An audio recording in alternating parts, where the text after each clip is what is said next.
Good evening, ladies and gentlemen. Robert Greene, in his 48 Laws of Power, law number 28 to be precise, is advising that for you to enter into any action, you must enter with boldness. That if you're not sure of the outcome, then you should not even attempt to enter any action. That's exactly what the Deputy President William Samoei Ruto did to his boss, President Uhuru Kenyatta, in the larger Mount Kenya politics. William Ruto entered into Mount Kenya politics with boldness, and the results are outside there. If elections were to be held today pitting William Ruto and President Uhuru Kenyatta, the result might actually shock Kenyans. William Ruto might defeat President Uhuru Kenyatta. But one question which we keep on asking, how did he achieve this? Because we know one thing for sure, that after the 2007 general election, William Ruto was one of the most hated politicians by the people of the larger Mount Kenya region. He was the most hated. Then he fell out with Raila Odinga in ODM. Of course, that was engineered by the NIS. Then before Kenyans knew, towards 2022, ahead of 2012 general election, before Kenyans knew, William Ruto had formed a very strong political party called URP. On the other side, President Uhuru Kenyatta was also making certain efforts because the system or the deep state had actually wanted or preferred Musalia Mudavadi to succeed Mwai Kibaki. But before Kenyans knew, President Uhuru Kenyatta on the other side had also crafted another strong political party headed by young people, the National Alliance Party. And during the 2013 election, these two gentlemen decided to form a coalition.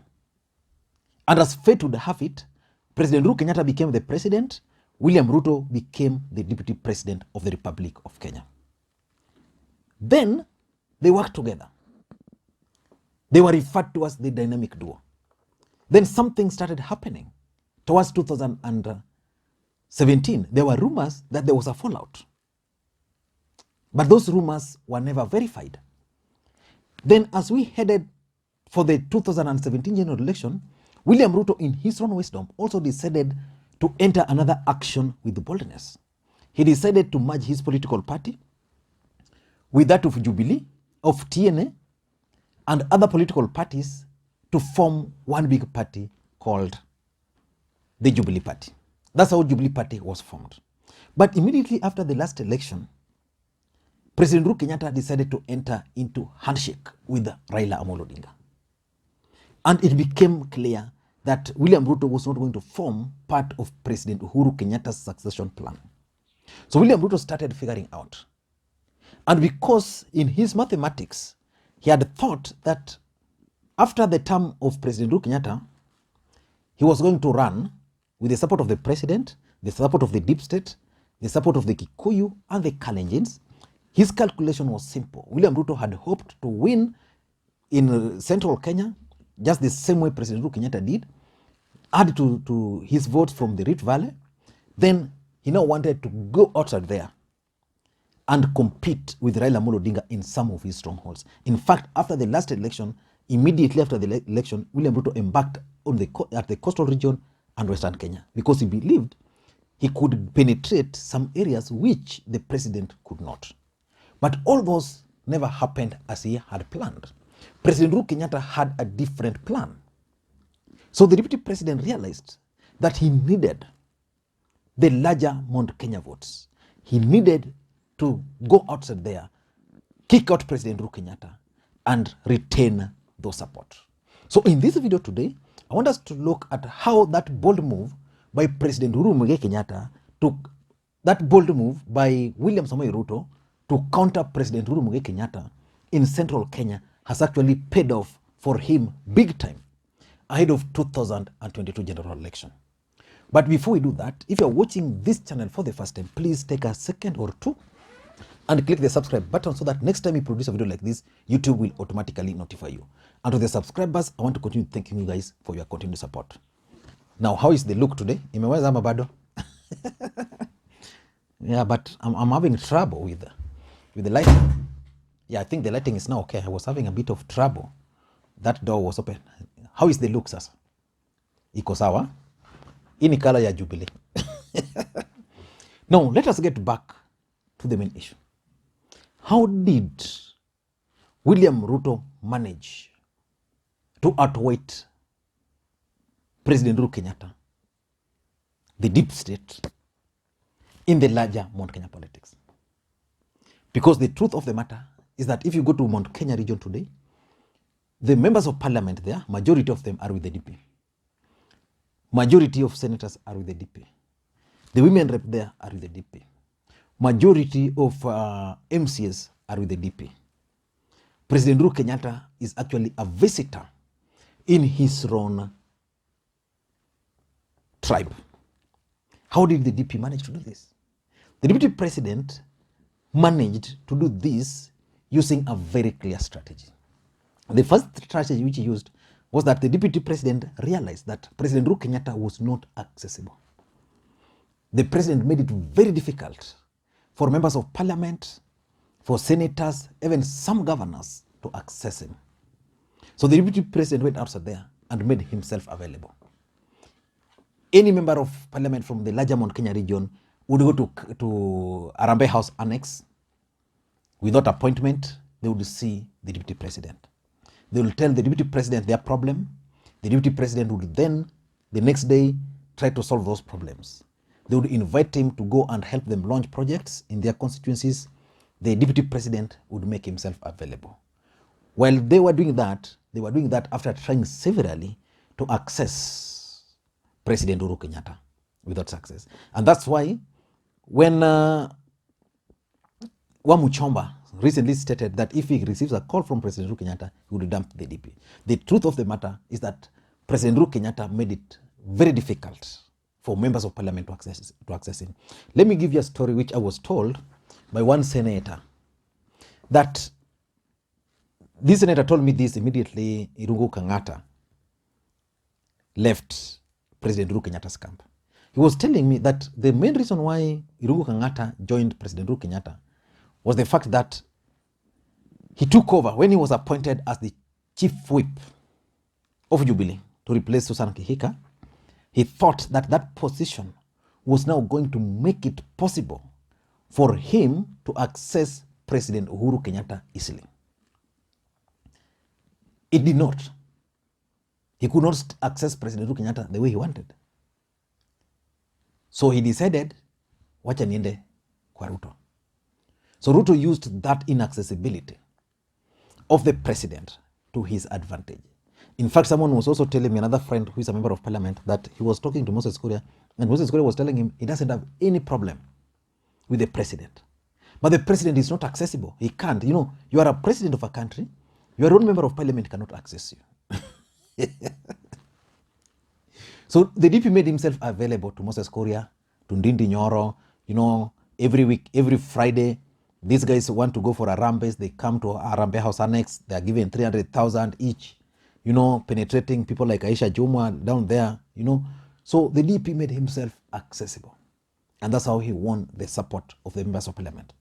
And by winning the support of members of parliament, it means most members of parliament would now organize more events in their localities. They would invite the DP. The DP would easily start interacting with the locals there. Start telling them his side of the story. Most of them started buying. And by the time the president knew, the DP is the king of the larger Mount Kenya region. Number two is the poverty. Poverty in the larger Mount Kenya region. And the poverty in the entire country. This country, people are poor. People are poor. So you can take advantage of their poverty. The DP realized that in the larger Mount Kenya region, there are two groups. The haves and the have-nots. So the haves, he didn't bother because they're few. The have-nots, he bothered because there are many. So how did he manage to do this? Handout politics.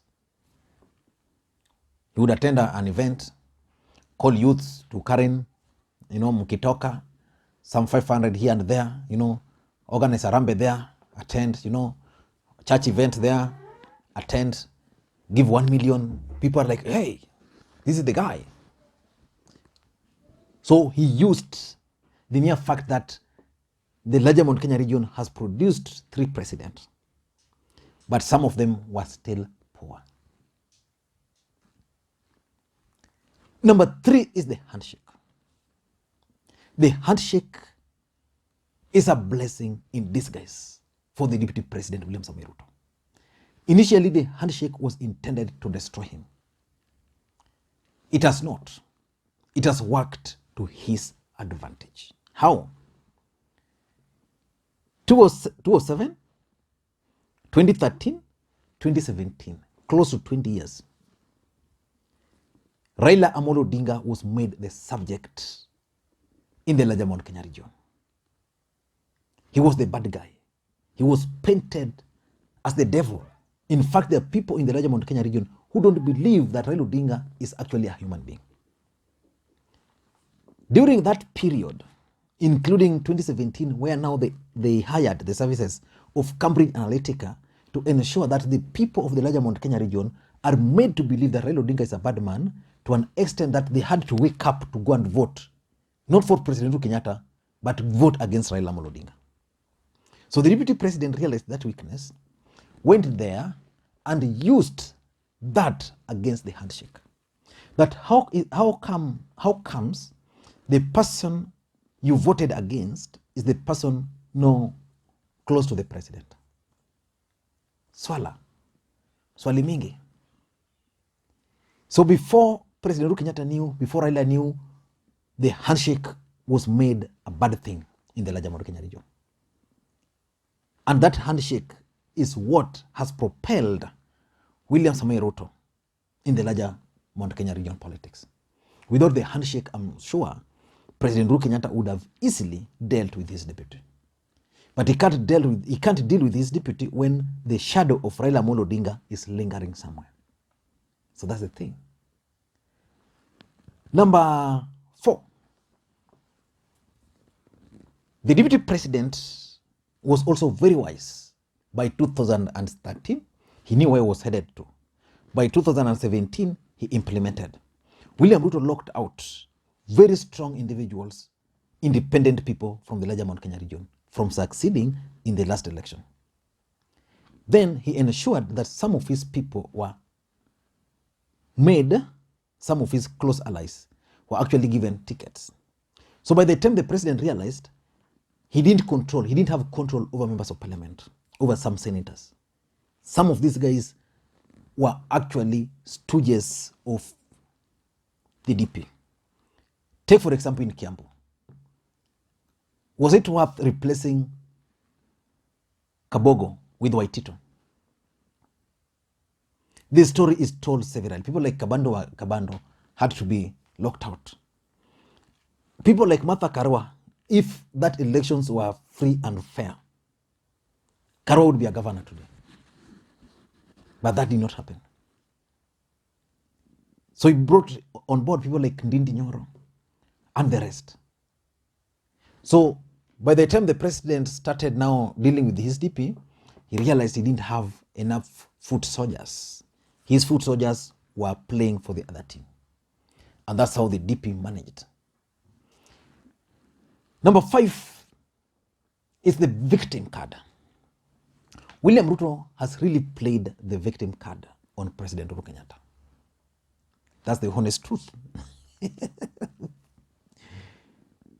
And also on the people of the larger Mount Kenya region. He's telling them, now, mimi nilikuja nikakampenia President Uhuru Kenyatta. I campaigned for the president.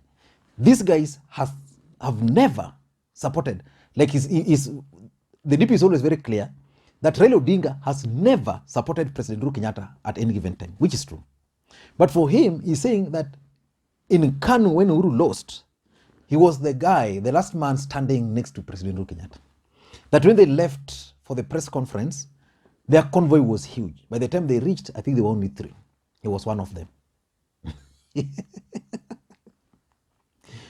So the people there are like, I supported this guy, I campaigned for him. Sijamkosea. He's kicking me out. Why? Why is he not supporting me? So he has played that victim card. Using also, Ruto is also an orator. Ruto is also someone who can deliver a message which appeals to the emotions of his supporters. So some of these people are actually literally crying whenever he's telling them these stories. So that victim card has worked for him. And lastly, the other thing he has taken advantage of is the fact that Mount Kenya region is perceived to be a region which cannot support someone else, that they can only support one of their own. So the people of the larger Mount Kenya region are also out to support someone else. And that someone else is none other than the deputy president. Although of late, a lot of things are happening, but that betrayal tag, they want it to get out of their heads. The fact that the people of the larger Mount Kenya region are viewed as people who cannot be trusted, people who cannot support someone else. They can make promise like the way they made to the DP, but the DP is now being being dumped, So those are the strategies which William Ruto managed to use, to an extent that as we speak today, President Uhuru Kenyatta is struggling with Mount Kenya. He's not sure whether he can deliver it to whoever he wants to support. Like if he wants to support Raila Odinga, he's not sure whether he can do that. But these are people who actually voted for President Uhuru Kenyatta to the last man. Like Raila Odinga, and that's why there's this opinion poll which I was saying, should I actually analyze it? Where they were saying that Raila Odinga is 14%, William Ruto is 43%. That's a lie. There's no way Raila Odinga can get, in an opinion poll, 14%. You can talk of maybe 29 or 32.